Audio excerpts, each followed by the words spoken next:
Severe weather warnings remain in place across central Queensland. Heavy rain, flash flooding, river levels still elevated. That's the situation this Tuesday, the 13th of January. The remnants of ex-tropical cyclone Kochi continue to drive moisture across the state.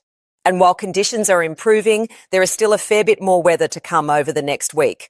I've examined the latest from the Bureau of Meteorology, analysed the forecast models and reviewed current river heights. What we're dealing with is a complex pattern that's going to affect multiple regions over the coming days. Right now across Gladstone and Rockhampton, you're recopping another round of showers and thunderstorms. 79 millimetres overnight in Gladstone. The Calliope River sitting at moderate flooding. Further north at Mount Carbine, steady rain with big drops since overnight.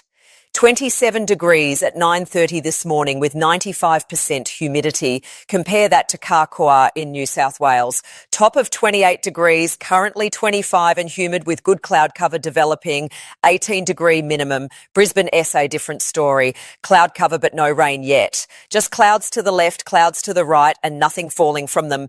The temperature contrast tells you what's happening meteorologically. Warm, humid air across Queensland. Moisture streaming in from the Coral Sea. That S fuel for the thunderstorm activity we're seeing. The immediate concern is central Queensland. The Mackenzie River near Comet is running enormous volumes of water, 4 to 5 metres over the road in some sections. Claremont saw water levels approaching the 1913 flood benchmark. That's about 10 metres above the normal creek level. The water came within 30 to 40 centimetres of the famous piano marker. These aren't record floods, but they significant. And the carnage to the road network is going to be substantial. Many crossings remain impassable. Recovery will take weeks, possibly months in some areas. The good news is river levels are starting to drop. The Mackenzie, the Nogoa, rivers around Emerald and Claremont are all receding. The worst of the rainfall has eased compared to Sunday and Monday when Kochi came ashore. But here is where it gets complicated. Multiple weather systems are developing and each one carries its own risks. First, the immediate forecast for central Queensland. Showers and thunderstorms continue today across the Capricornia coast. Rockhampton and Gladstone will see further rainfall through this afternoon. The Gladstone radar is offline, so we are relying on the Rockhampton radar, which is less reliable.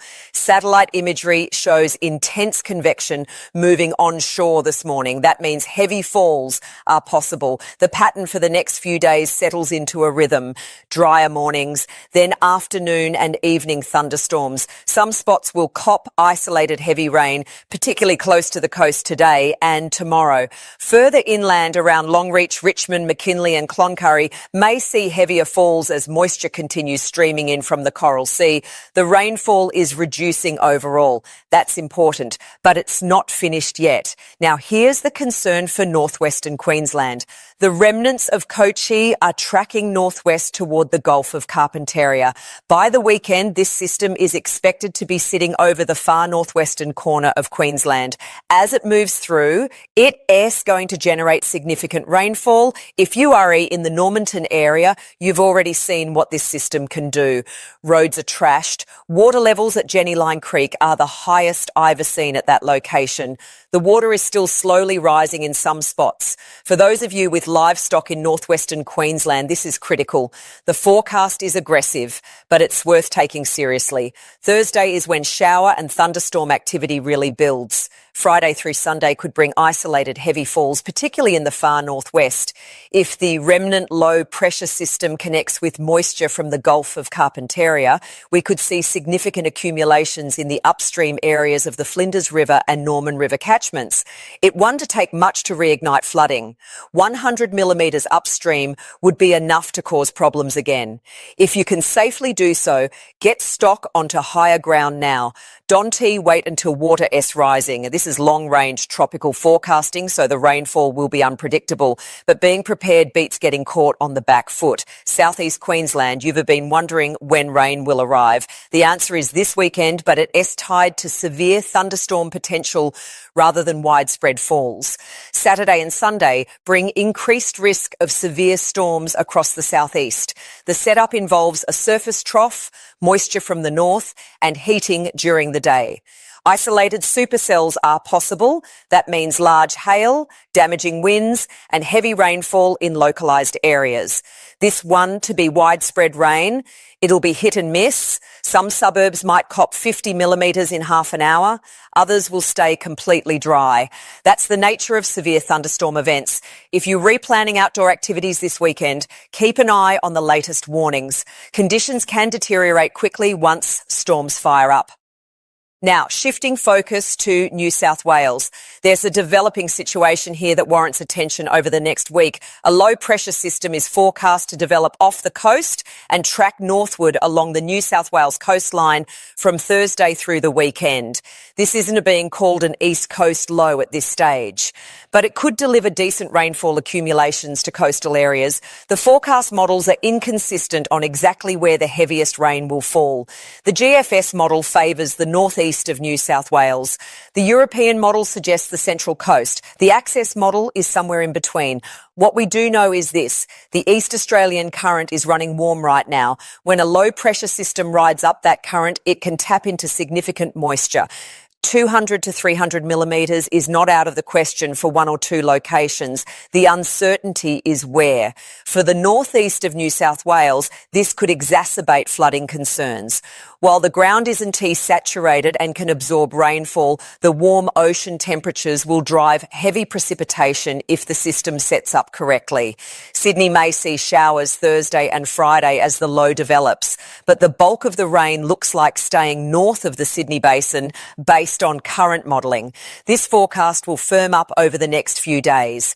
If you on the New South Wales coast, particularly from Newcastle north to the Queensland border, stay across the latest Bureau updates, back to the tropics. And this is where things get interesting for the longer range. There's a developing tropical low designated 14U currently offshore from New Caledonia. This system has been hammered by wind shear overnight and lost most of its thunderstorm activity. But as it tracks toward Vanuatu, redevelopment is possible Friday or Saturday. This system poses no threat to Queensland. It's heading out into the Tasman Sea and eventually toward New Zealand. The biggest story is what might develop between the 20th and 25th of January. A strengthening monsoon trough could spawn tropical low or cyclone activity in the Coral Sea. The forecast models are inconsistent on intensity, location and timing. But the ingredients are coming together. Most of the action looks like heading to the Gulf of Carpentaria rather than the Coral Sea.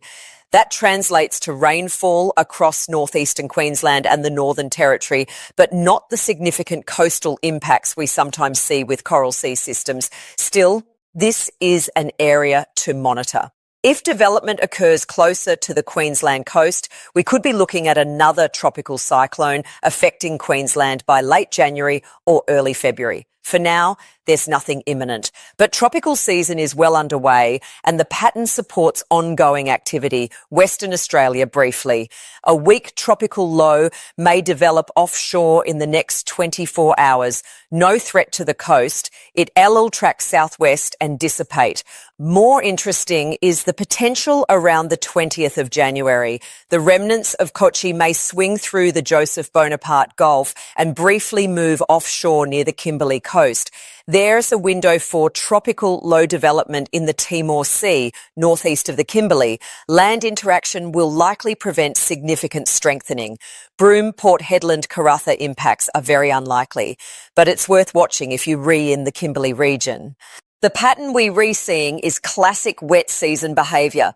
Multiple systems developing, moisture streaming from the tropics, unpredictable rainfall. Some areas get drenched while others stay dry. For central Queensland, the immediate focus is managing what you have already received.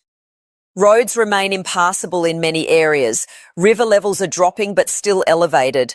More rain this week, 1T help recovery efforts. If you waiting for conditions to improve before travelling, give it until at least the weekend. Even then, check road conditions before heading out. The Queensland Traffic website and local council updates are your best sources. For northwestern Queensland, preparation is key. This weekend rainfall could cause renewed flooding. Stock on low ground needs moving. Emergency supplies should be topped up, fuel tanks filled. Southeast Queensland, The severe thunderstorm risk this weekend is real but localised. Not everyone will see storms, but if one develops over your area, it could be significant. Secure loose items around the property. Know where to shelter if warnings are issued. New South Wales coastal areas, particularly the North Coast, keep monitoring forecasts. This developing low pressure system has potential. The uncertainty is frustrating, but that's the reality when systems are still forming. For those dealing with the aftermath of recent rain, check on neighbours and mates. Flood recovery is exhausting work. Mental health takes a hit when you're re-dealing with property damage and disrupted routines. Reach out if you need support. Livestock welfare matters too. Paddocks underwater means feed is limited. Stress on animals increases. Do what you can to provide shelter and supplementary feed if conditions allow. The broader message here is in an active weather pattern. The monsoon trough is established. Tropical systems are developing. Moisture is abundant. This is typical for mid-January, but it doesn't make it easier when you're re-dealing with the impacts. Looking at climatology, January and February are our wettest months across northern and eastern Australia. Average rainfall for Rockhampton in January is around 230 millimetres. Gladstone sees similar totals. You're likely already above average for the month after the past few days. The question is how much more is coming. Based on current modelling, another 100 to 200 millimetres is possible across parts of central Queensland over the next week.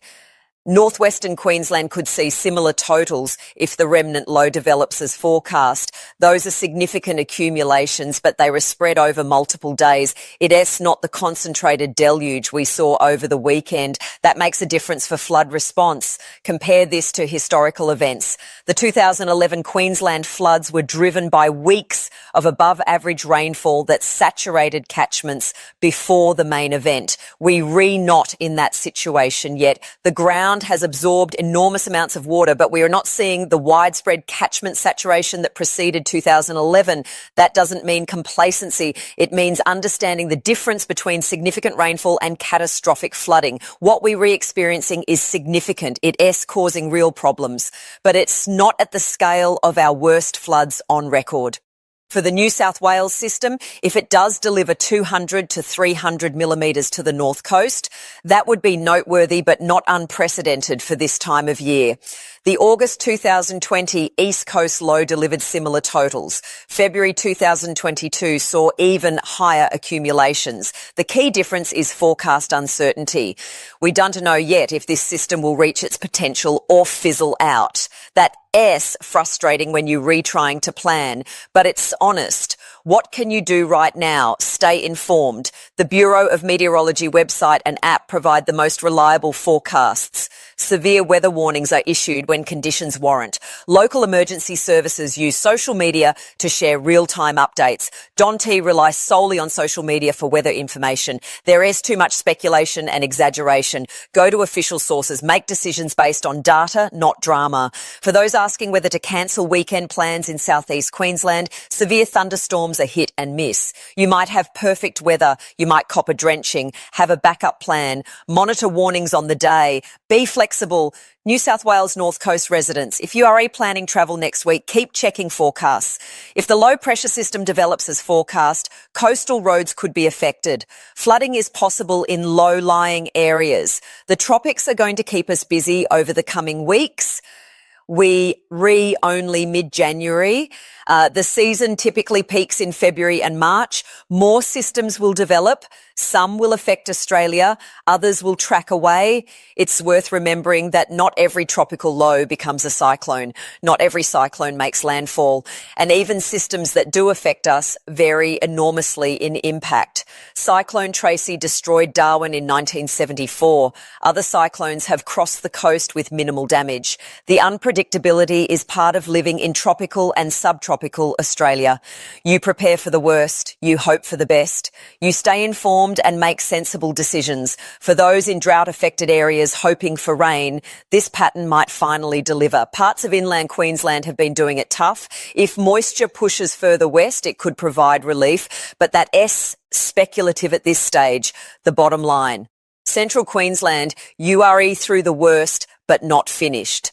Northwestern Queensland, prepare for renewed rainfall this weekend. Southeast Queensland, severe thunderstorm potential Saturday and Sunday. New South Wales coast, monitor the developing low pressure system for next week. That's the forecast based on the best available data. Models will be updated. The Bureau will refine warnings. Conditions will change. Check back for updates. Stay safe. Look after yourselves and your mates. We'll get through this wet period.